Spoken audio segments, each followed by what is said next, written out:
You are now listening to Talk Your Jits podcast.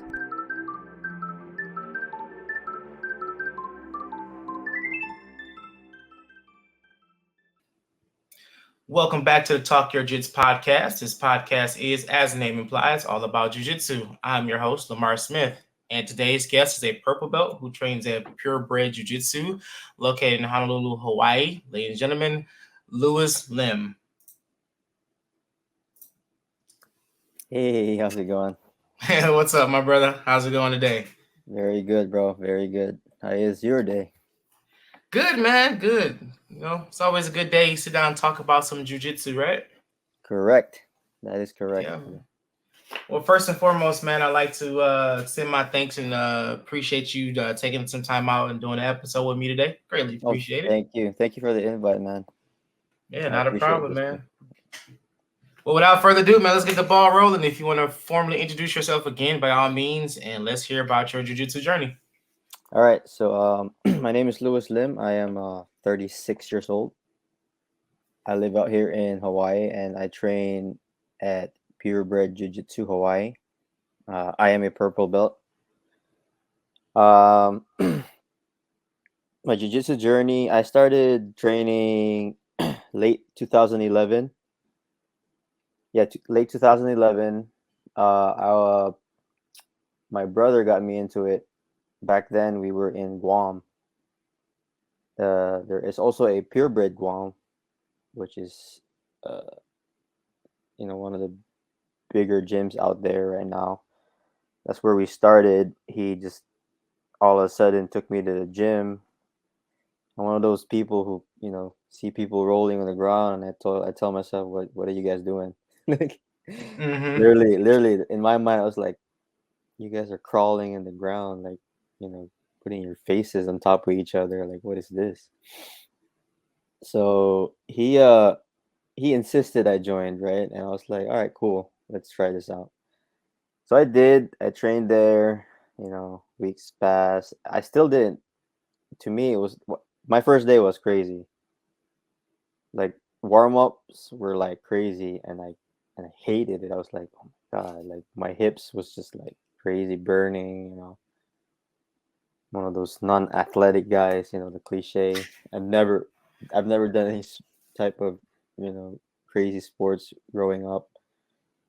But yeah, but then maybe a couple months in, the head instructor, he told me, hey, there's a tournament coming up. You want to join? And I was like, oh, sure. So I did. I signed up, right? I signed up for that tournament. It's called the Marianas Open. It's one of the biggest competitions out there in Guam.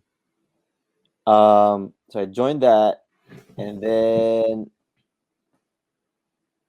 miraculously enough, I won my first match. I think I remember. Yeah, I think I remember getting the guy on side control. Yes, I didn't win any submissions or anything, but yeah. So after that moment, man, like after my hand got raised, I told myself, like, man, this is cool. How I end up getting winning. 2 months, 3 months in. The guy probably just had lesser experience or whatever, but I ended up losing the next match, and but that moment to me was like, hey, I can do this.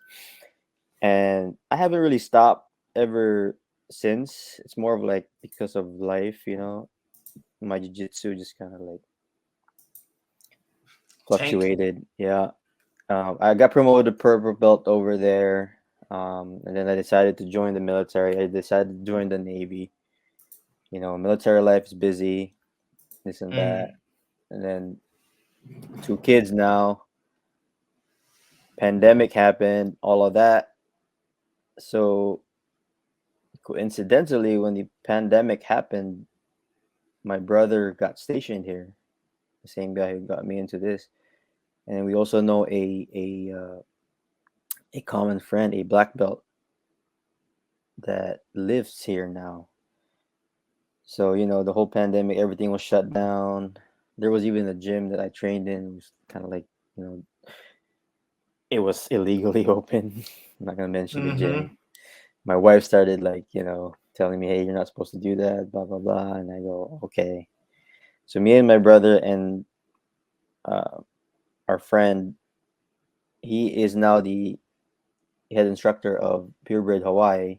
We decided to open, or not open, but buy a few mats and just start rolling in my brother's garage, and that went Mm-hmm. on for months. We've had people train with us, a couple of neighbors, a couple of people that we know here and there, and just to keep the ball rolling, man. Like, as cliche as it sounds, like not having jujitsu for weeks, I don't know what you guys were kind of doing during the pandemic, but not having jujitsu during that time was just weird. I was It's just dying. right, exactly. And I was like, oh my gosh, like it really is true, right? Like I said, I want to be too, but we've been doing this for years, and the moment there's like a stopping, like you can't train anymore, it's just like, I don't know, anxiety, you want to call it, bro. Like it's like Yeah. all of that years of hard work, whatever that means to you, all of a sudden stops. It's like, now what? Everything's unclear. So that's why we decided to do that little garage thing, and then everything started opening back up, and then we were like, well, we were already here. We all trained at Purebred at one point, and again, the my our friend, his name is Dino Montalvo. He kind of talked with the head instructors over there at Guam and said, hey, we're trying to establish a purebred out here in Hawaii. Are you guys fine with that? And this and that. And then, and here we are, man. Like right now, we're not really a big gym. We, Mm-hmm. you know, we're not like crazy big, but we have a few students. And then, was it like last month? The founder of Purebred actually came visited us, Instant Inouye, one of the MMA legends out there, and then he gave us like kind of like the approval, like, hey, yeah, keep running the gym, however you guys want to do it. You guys have my support. He even like gave a few lessons. That to me was like, oh man, crazy, crazy how jiu-jitsu can be. Oh yeah. And yeah, here we are, man. Like we're just trying to, like I said, for me personally, I'm just gonna keep the ball rolling. I'm in this. I like to think that I'm in this sport hobby or whatever lifestyle you want to call this. I'm in this kind of for life. I'm gonna keep doing this until I can't no more, like physically can't. I'm not gonna let oh, you can't do this anymore. The pandemic kind of proved that to me, that without jujitsu, it's like there's something missing. I'm not gonna like over. Oh yeah. Oh Yeah, yeah. so I'm pretty sure you feel the same way. Oh yeah. When like when the pandemic happened, I was a blue belt, and I was in the we were like in talks of me testing for my purple, Mm-hmm. and then we had the shutdown. So yeah, it was just like, okay, a couple weeks we're like, all right, whatever. And then the weeks turned to months, and it was just like, dude, I need to do something. So Yeah. like we were just trying to figure out so many, like, how many, like, how can we do this where we can, we can still train and keep ourselves protected. So we were like coming up with like, we took like the training mask, we took like the filter out the like a what are those masks called? Like the surgical mask. We put that inside the training mask, so that way it's still protected, and we're also able to roll, which was the dumbest idea in the world because we were coming off like two Yeah. months and trying to roll with training mask Yeah. on and this, so it was just like, oh man, And it was bad, but yeah, I remember, bro. Like it wasn't just like, okay, the actual, okay, getting sick from all of that, whatever, right? It was Mhm. because I've heard of establishments, not even jujitsu gyms, bro. Like, um, just basic like gyms, workout gyms who were fined, or who were, got in trouble, and got fined by the government because Mm-hmm. they got caught operating during the Yeah. pandemic, and that was like kind of scary. Like, what if we get caught? This jujitsu is very close contact. We both know that. What if, Yeah. like, There's no way you cannot do jujitsu without being this exactly, close to somebody. what if all of a sudden somebody sees us and somebody reports us, and what it is, Hawaii is kind of like a smaller island. So, Mm-hmm. I was like on the edge too. Like, what if somebody reports us, doing jujitsu while, this whole pandemic is going on? I don't want to necessarily be in trouble, right? Yeah. But yeah, Oh that no, was. we thought about that too. It's like, okay, how can we do this? How can we function where if we get seen, which was worked out for us because we parked in the back of the building, Hmm. and where we was training at, my instructor's wife had like a boutique up front, so it looked like a clothing store up front. So it wasn't like windows and you see people on the mats and stuff. So we tried to play it off as long as we could, man. It was like, because after a while, man, you'd be like, dude, I have to do something jujitsu related. Like I'm Yeah, going from going 2-3 times a day to none at all. I'm like, nah, it's just crazy. Like, I can't function this way. yeah, I I see people who stop training because of injuries. I kind of feel bad for them. Like, I kind of Mm-hmm. see, like, there was a tournament a week ago. I was looking at people, and then I can see the people that are just in the sidelines, and I see, like, people in casts and knee braces, and they look at it, and then they're like, oh, they're missing this, they're missing the competition. I'm missing it. I didn't compete. I just wasn't ready. But looking at people who are injured that you can tell that can't train, I'm like, I'm not trying to be injured. I'm not, because you know I've been injured before. Mm-hmm. Again, man, I don't want to sound like, well, I've trained while I was injured. I trained while my knee was kind of like, not 100%. Yeah. I'm not suggesting you do that, but nobody nobody gets it, because you're, like I said, the journey is all yours, right? The recollection of what you did, for me at least, 10 years now,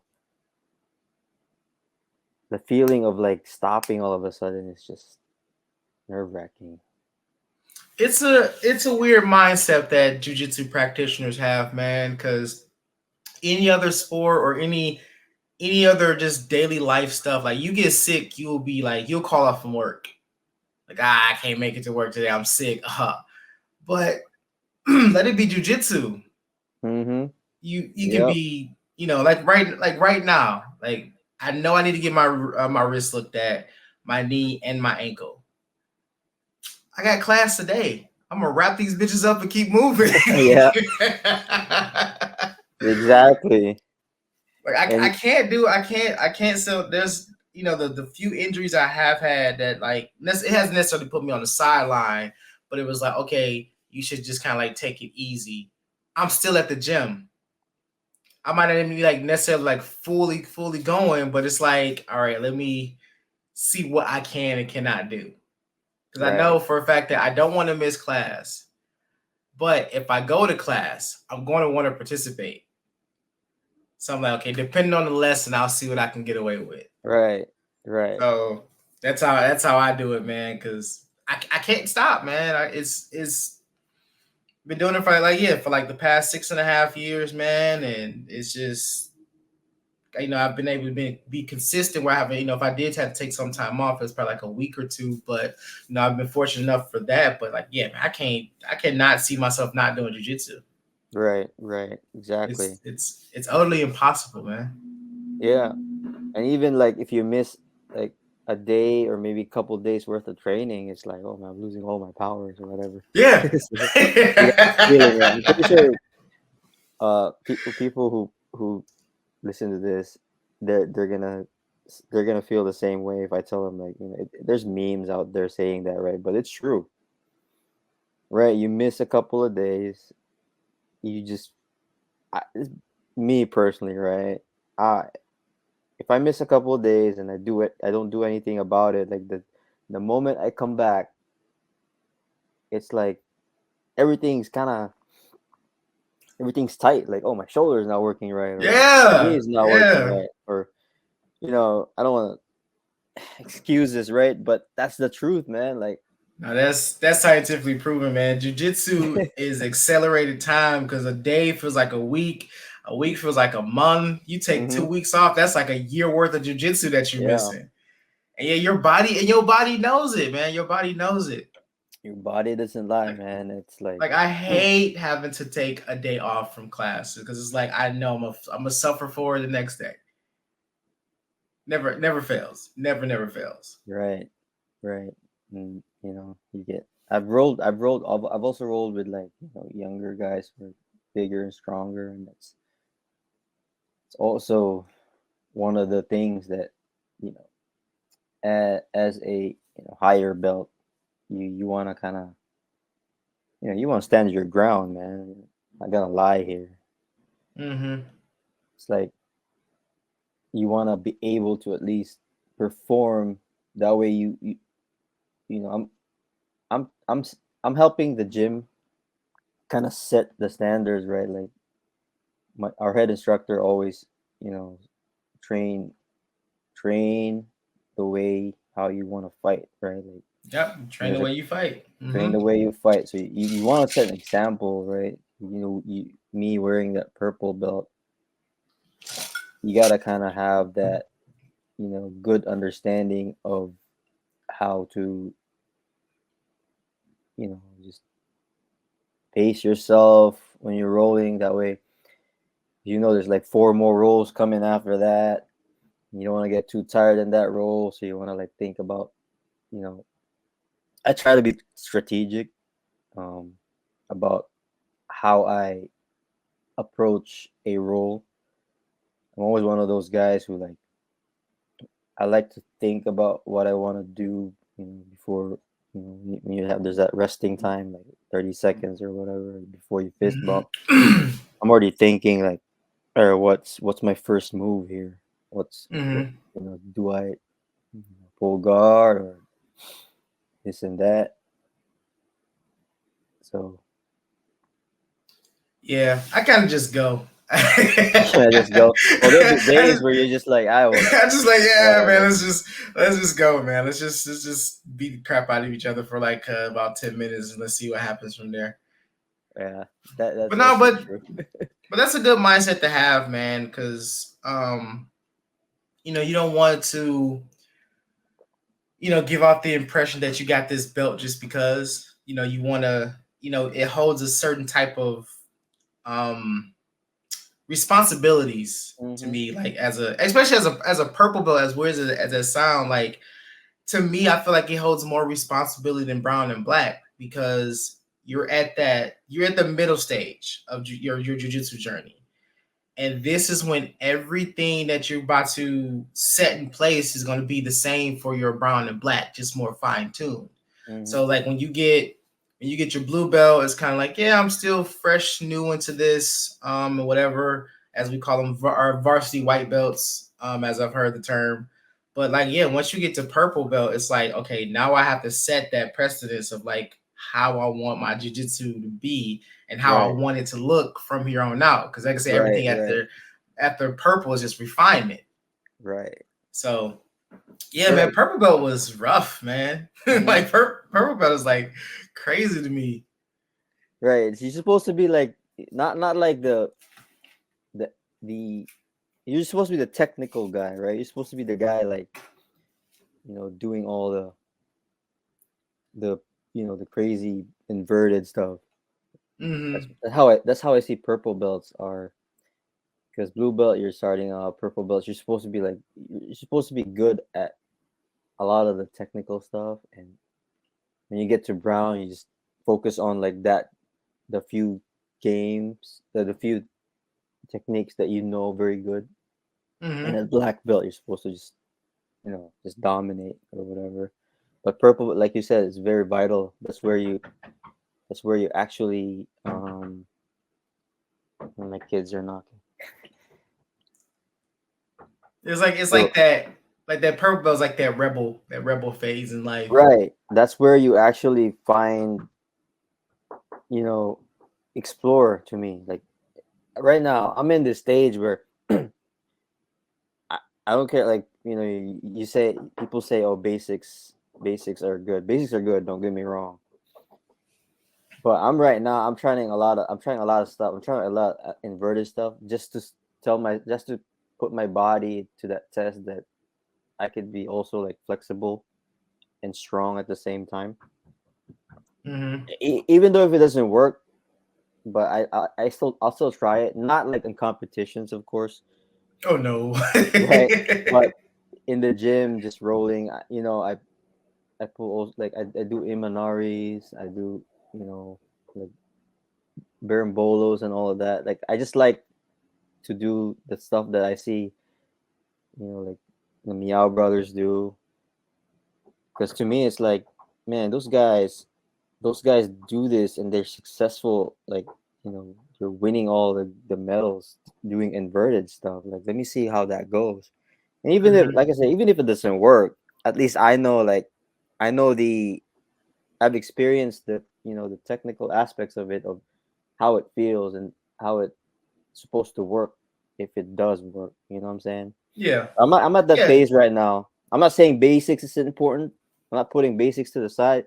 There'll be days you're like, oh man, I gotta do the basics here. Gotta get But back to the fundamentals. You're right. yep, yep. Yeah, and I mean, there's nothing wrong with that, dude. I think coming up in jujitsu, that's one of the things I do enjoy about this sport. That it grows so fast. Because I don't remember seeing this many people, doing jujitsu when I first started versus like now, where it's like it's become way more popular, way more mainstream. So like all Hmm. these big names are coming out, like Rotolo brothers, Mike Musumeci. Yep. Um, there's one other kid, Galval. I can't remember his Galval, first yeah, name. Galval. Yeah. Uh, So like you get, and there's one more guy. He's a 10th planet guy, heavy set, but he's so damn technical. But I can't remember his name. not But Eddie Cummings, right? Eddie Cummings is not like hold on a second. That nah, Galval kid. yeah, I'm terrible with names. But like, yeah, man, it's like you get to see these new techniques, and then like you like, oh, let me go try those. Let me go experiment with this inverted whatever guard, or bust out Imanari rolls in the middle of class and stuff like that. And it's just like, okay, well, it worked, all right, and then it didn't work, all right. Let's keep moving. Like it does Right. not stop. Like if it works, cool. Like Hmm. then if it doesn't work, all right, well, screw it. Let's I'm try still something gonna else. try it. I'm still gonna try it. Right, right. Micah Galval. That's Yeah, Michael the Galval. younger Yep, there we Galval. go. Yeah, yeah. Mm-hmm. Yeah, those guys are great. Like I like watching, other, like people that are very good in this sport. I like watching their videos too, man. I learn. I don't know. You're not supposed to, right? You're not supposed to just watch a video and learn stuff. But I like, the Mendes brothers. Yeah. Every time I look at their videos, whether it's like an actual training video or like one of their fights from competitions, it's like oh man, I learned that now. Like I know how to do that now, even if I don't. But it's like the way these guys just dissect the technique, man. Like they tell you like do this to parts of your body. I'm like, oh, that's It's a crazy. science, man. It's a very complicated science. But Hmm. once you figure it out, it's like, oh man, this is easy. Right, So easy. right. And here comes that like the new guy wrestler, almost 200 pounds, and just lays on top of you, and you can't do anything. And you're like, something's wrong with me today. Or not just Yeah, today. Like man. something's wrong with me. Like how come I can't do anything? And now you're like, crap. That's like with me. I had opened up a school, and one of the new students I got, he's a wrestler. And I'm Mhm. used to wrestlers, at my old school, but this guy is very, very technical. So like when I'm dealing with wrestlers, I usually just, I'll go, but I'll pace myself and I'll let them tire out first. Mhm. But this dude got a gas tank out this world. So it's Exactly. like Wrestlers so, are, yeah, it's maddening, man, because it's like we're going and it's like, okay, I know my gas tank is not the best, but I can still move and frustrate him enough to exert energy where he's starting to get tired. right, right, And every time I think I got him, it's like, no, this dude is just pulling out more energy and more strength out of nowhere. So it's like, all right, now we got to go another 5 minutes of this. It's like, yeah, dude, like I hate it, but it's right. cool though. I like it because it's teaching me more about myself and how to deal with that. But Jesus, man, is it a grind? It is a grind, and it's like, you just that's just how it is, man. To me, that's why I keep saying, like, I don't really necessarily care where I'm at with my game, as long as I know I'm, you know, I'm still trying. Like I said, man, all these are cliches, but I just want to know that I'm gonna be improving soon, and you know, to me, if you feel weak today, that just means that, there's a lot more to do. Like, I'm not to me right now. I'm at the point where I'm also trying to be, you know, just not just jujitsu related, but a lot healthier in life. Mm-hmm. Like a lot, diet wise, and working out every day if I can. It doesn't have to be jujitsu related. You know, it helps. Like technique, technique you can learn rolling or drilling or whatever, but strength and conditioning really does help. Like, Yeah, man, it's been a struggle, man. It's been a very, very crazy struggle because I told myself like, I got my black belt last month nice. and I want to compete in January. Well, I said March, but there's one coming up in January. Grappling interest is coming up in January. Hmm. And I keep telling myself like, okay, I'm at the point now where it's like at black belt you're going to be rolling with elite players. Not saying that Hmm. other ranks aren't, but it's like you're at the pinnacle of it all, right? So it's like I need to start digging into what these people, what these black belt high level competitors do, how they train and stuff like that. So I had one guy that was on an episode last season. So I was like, I shot him a text message like, you compete a lot, man. What you do, da da da da. So he gave me like this list of stuff that he does, and just reading it, I was just like starting to sweat because it's so much. It's like Yeah. you pick you pick your few techniques, you pick your few takedowns, your sweeps and your guard passes, and you just drill them, drill them, drill them, drill them, drill them. And then, you find you a partner, you roll for like, 90 minutes of class. I was like, what? You're right. I'm like, what night? What? A whole Exactly. class is 90 minutes rolling. And he's just like, yeah, you gotta do that. And I mean he gets results. He's won a lot of competitions and he's very, very skilled, very, very thorough, methodical. So it's like, well, it's gotta be doing something right. So Yeah. it's One one thing that you mentioned too about being black belt, that I remember my first instructor told me was, he asked me a question like, "Do you know when your jiu-jitsu journey starts?" And I go, "I don't know." He's like, "It's not purple belt, it's not brown belt, it's mm-hmm, black belt." mm-hmm. He said, "Once you hit black belt, everything that you have accomplished from white to brown, it doesn't matter if you won gold every single time you join the competition, all that goes away. it's kind of like if you're in a game, it resets. Yeah. You are back to zero. You Yep. are now like not a practitioner, but your jiu-jitsu journey starts Yeah. today Like you once you are get that black belt. a student of the craft now. Exactly. That's when your Like, journey starts, not blue yeah, that's belt, when not your journey starts. yeah. I And don't I've know I've that heard feeling that. yet, but pretty sure you do. I've heard that too. Mhm. I've heard it from my instructor. I heard it from our grandmaster. I heard it from, other people before I got here.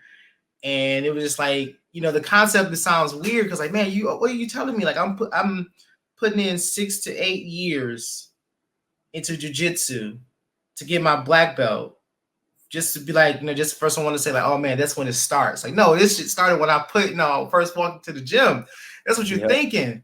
And then boom, you get this belt wrapped around your waist. And it literally from that time, so as soon as my instructor tied that belt, I was like, oh shit. Now it starts.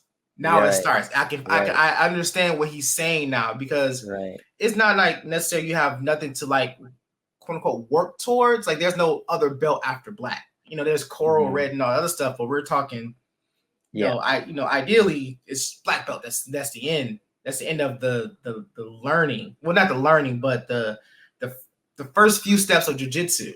Right. Then you get your black belt. Like, okay, now this is when the journey really starts. This is when you really learn. This is when like I said, all the stuff that you learn from brown back, you have to just, you have to amalgamate it into your whole existence now.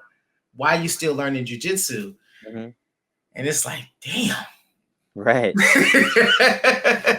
Yeah, I don't know that feeling yet because technically, I don't know.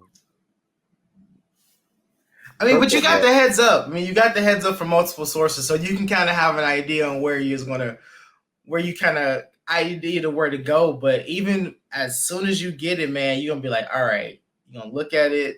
Like I got mine hanging up behind me, well, the extra one hanging up behind me, and I look at it, I'm just like, what is this? Like, what is this? What does all this mean, man? Like, It I must be still don't surreal, understand right? It this. must be surreal. Like It must be is, man. surreal. It really is. It's like you hear about it and you see it all over on the internet. Oh, black belt this, or this person got their black belt. This is this and this and that. You're like, man, I can't imagine the day I get my black belt. Mm-hmm. And then you get it, and it's like, why? Like why is this tied around my waist? Like my instructor can go through 50 million reasons why he felt like I deserve my black belt, and it's like, like I don't see it, I don't understand it, but Right. yeah, it's very surreal, man. It's very, very surreal. People who don't do jiu-jitsu, like if they see a black belt, they're gonna think like you're the craziest, all around,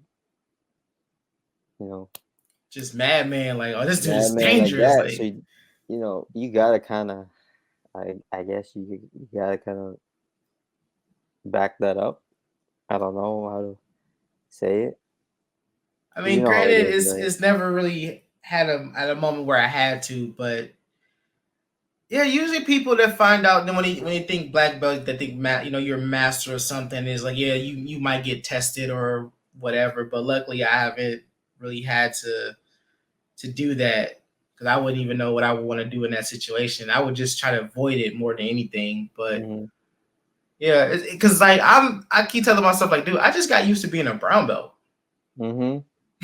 You You get promoted.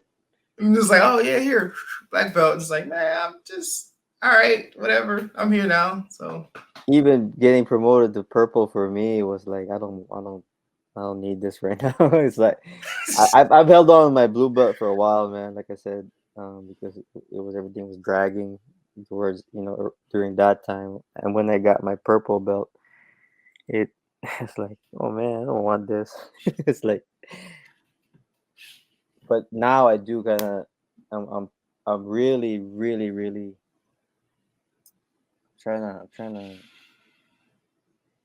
be a good purple belt, trying to be yeah, trying to be a purple belt, trying to be. I mean, it The sounds like you purple got belt. the it sounds like you got the right mindset for it, man. Because like I said, purple belt comes with a lot of responsibilities. Because to me, I feel like in a sense, that's kind of like the last belt you kind of earn.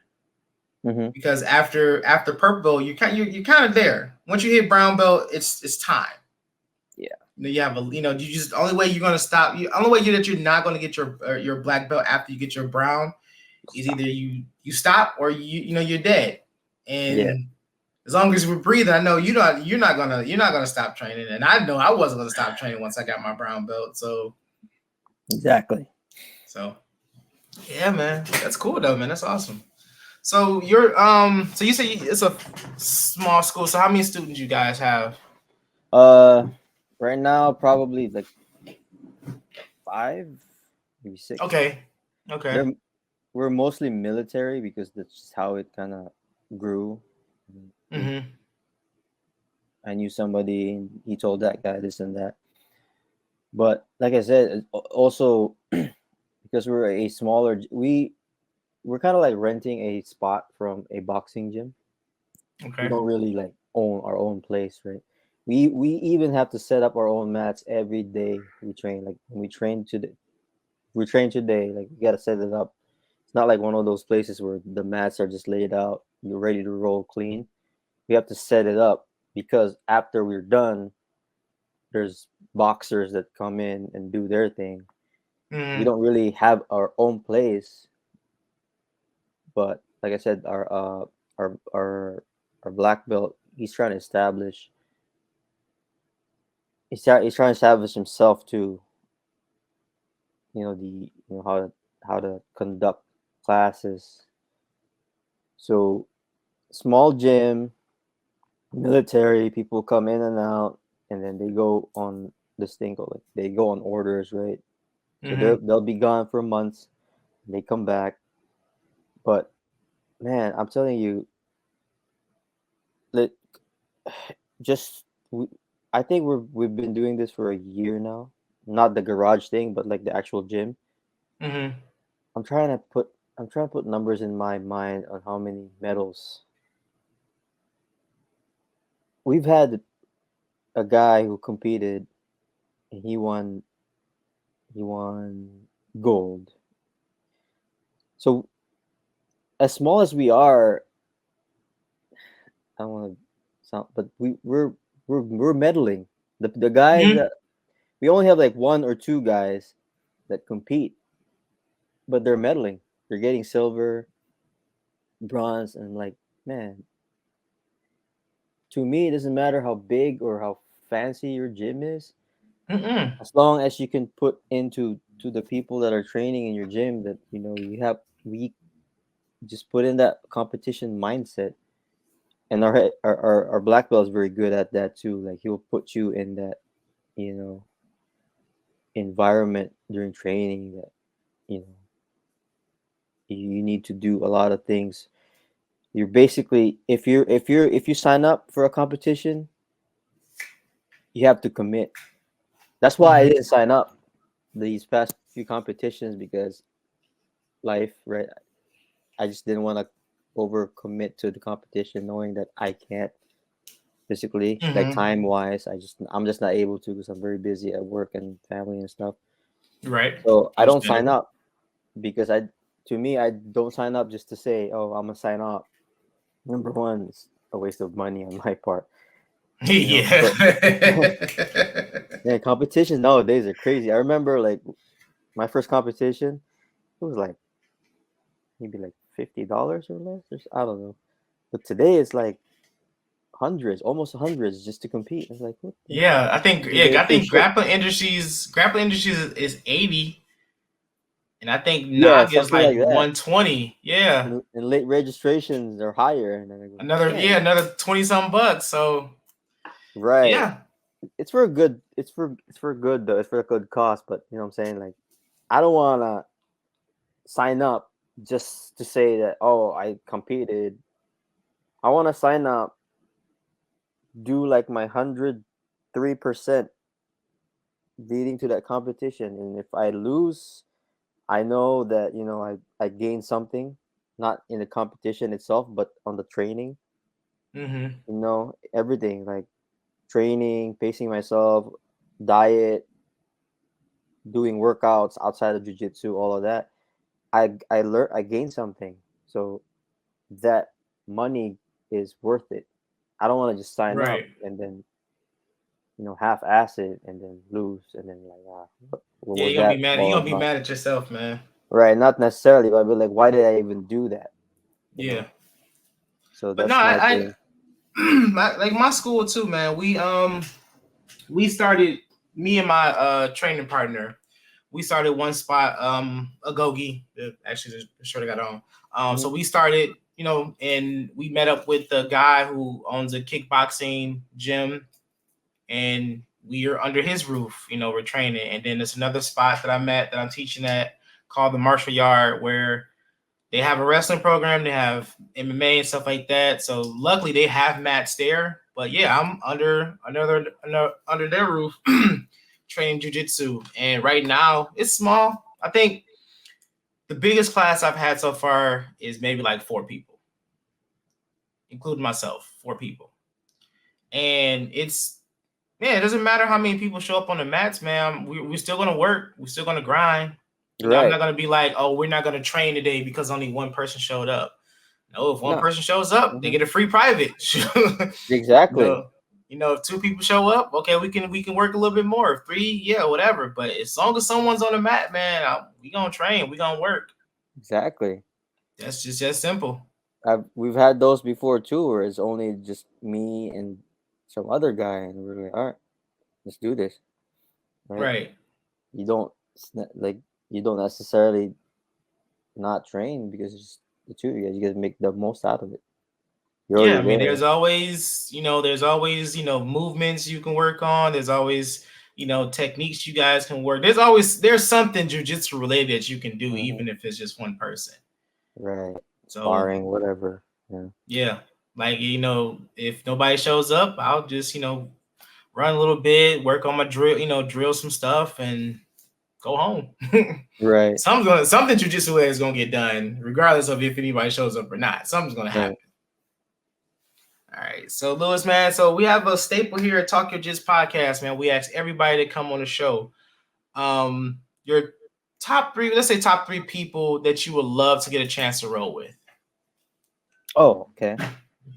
Top 3. Ooh. Just anybody, right? Anybody, any 3 people you would love to get on the mats with. I'm trying to think. I'm sorry. Give me time. Um. Oh man. Let's see.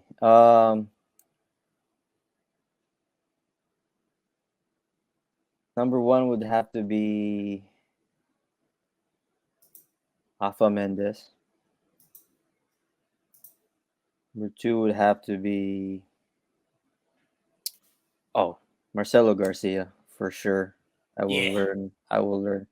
Even if I get submitted every 2 seconds, I'll probably learn something. And then the third one, um, probably be Steven Roberto. He's my very first jiu-jitsu uh, instructor, or he was the first hit, or he was the owner of Purebred Guam. He passed it on to somebody else now, but I would love to roll with that guy again because he's just jiu-jitsu wise, he's like the father figure. You know what I'm saying? Mm-hmm. Like he started everything for me jiu-jitsu wise. He taught me the basics. He taught me like all just mentally too. Because body types, man. I'm also big on body types. Like I like I like learning from people like similar to my, structure Yeah, it's body hype wise. build. Yeah. The way they do things, I kind of get it. Like, oh, I get why you're doing it this way. I get why you're putting your foot here because you're smaller, blah blah blah. But the Steven Roberto, he's a lot bigger than me. But for some reason, I his techniques, I grasp. So yeah, those three.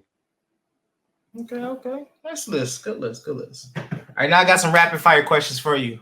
Okay. So don't think about it too much. Just like I said, just a few questions, man, just to see where your mind's at with this. Are you ready? Sure. Wrist locks or toe holds? Toe holds. Gi or no gi? Gi. Double leg takedowns or single leg takedowns? Single.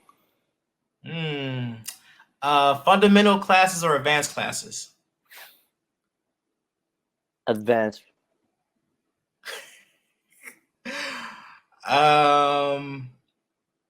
Gi choke. Gi collar choke or lapel chokes? Collar. Gi collar. Gi collar. Takedowns or pull guard? Ah.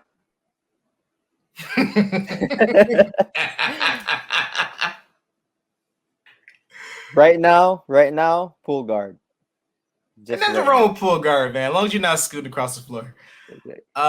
Leg lock game or upper body submissions? Ooh, upper body.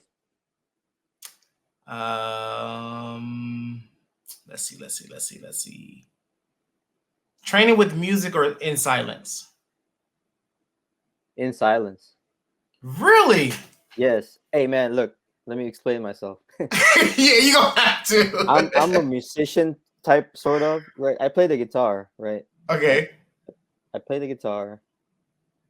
But for some reason, I'm not the type of guy who wants music in my ears while I'm training. Hey man, have you ever seen David Goggins's podcast or whatever little videos? And he's like, if you rely on music to work out, what's gonna happen? The music dies down. Then you're not gonna work out. Your little beep. You know what I'm saying?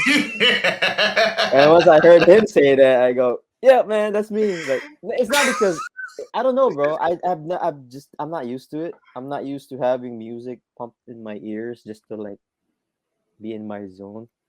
I've even if somebody else is playing music, I'm not saying like they're not entitled to it, but like I don't know, bro. I just don't care about music playing while I'm working out.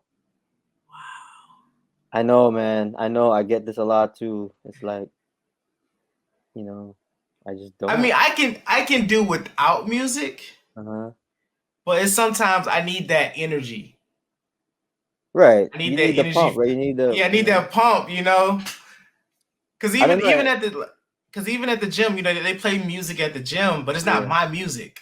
Right. So it's like, I have to make sure my headphones charged before I walk in. Because if I don't if it's dead, then we're not doing it. It's not that I hate it. I just don't go out and have to have music. Hey, you got music on? Hey, you got earphones on? I just don't go out, and that's not like it doesn't. It's not automatic for me. I can do without it.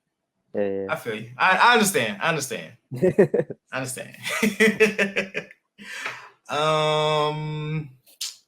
Let's do a couple more. Sparring with higher belts or lower belts? Lower belts.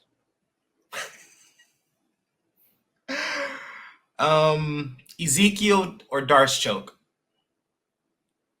Oh man, I don't really do any of those two, but between those, probably Ezekiel. Yeah, I like Ezekiel. Yeah. Let's see. One more. Mount or back control? Back control, definitely. I hate mount, man. I just get thrown out. Like every time I mount somebody, I just get thrown out. My mount sucks. Well, now you know what you need to work on. Exactly. All right, man. So, man, Louis, man, unless you got any other questions for me, man, fire away or not. Shout out your school. Let the people know what you got coming up, man. The floor is all yours. All right, man. First and foremost, I would like to thank you for inviting me. I know you messaged me like February, man. That was like I don't know, for some reason, just Facebook doesn't send you a notification, and I looked at So thank you again for having me on this podcast. I will definitely subscribe to this and put it out there. In terms of our school, one of our members actually, I think it's under construction still, but it might be live. But you can check us out if you're ever out here in Hawaii. You can check us out at Purebred BJJ Hawaii. Let me see if I get that correct, man. I'm sorry. Like I said, it's probably under construction still, Mm-hmm. but hopefully by the time this thing goes up, it's good now. I just don't want to say the wrong. I'm sorry, bro. Oh no, it's all good, brother. I just bought a gi last night too. Hey, so how many gis you got so far? Not that many, probably like 8. Not that many, but I mean, I've known people who have like closets of gis, man. I got about like 12. I think about like 10, Yeah. about 10 gis. I've lost a few too. I've lost a few. Sorry, where is that? 30 seconds. Okay, so it's purebredbjjhawaii.com. That's it. So check us out if you're ever out here in Hawaii. We're very chill. Like I said, we're not like crazy big, but we're trying to establish our gym, our small gym. And Hawaii in general just has a lot of gyms, man. Hawaii is like there's a lot of hidden gyms out there that you can try, and it's a good place to train in. It's paradise, I guess. But yeah, that's just that's our school. Nice, man. Well, I wish you the best, man. I hope greatness comes out of this for you, man. I hope the gym grows and flourishes something amazing, man. And we'd love to have you back later on down the line and talk about it. For sure, man. Just hit me up anytime. And then, like I said, thank you. Gotcha. That's the end of today's episode. I'd like to thank my guest Louis one more time for coming on the show and blessing us with his jiu-jitsu knowledge. Hope you guys enjoyed. Please go and follow our Facebook, Instagram, and YouTube to stay up to date on all future episodes. This has been Talk Your Jits podcast. Keep rolling, keep grinding, and remember, long live jiu-jitsu. Have a great day.